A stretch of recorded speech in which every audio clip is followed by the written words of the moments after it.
బద్ధకం మన భయాలకు మూలం. సమయానికి పని చేయకపోతే భయపడాల్సిందే.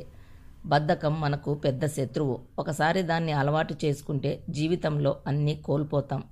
బద్ధకం మనల్ని చిన్న విషయాలకు కూడా పెద్దగా భయపడేలా చేస్తుంది.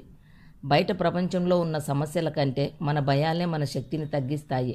బద్ధకాన్ని జయించినప్పుడే భయం మన మీద ప్రభావం చూపదు.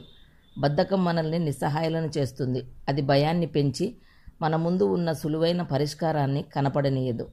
పనిని వాయిదా వేసుకుంటే అది ప్రమాదంగా మారి మన మీదే దాడి చేస్తుంది. బద్ధకం వలన మనం ముందుగా పని చేయకుండా తప్పించుకుంటాం, కానీ చివరికి అది మరింత పెద్ద భయంగా మారుతుంది.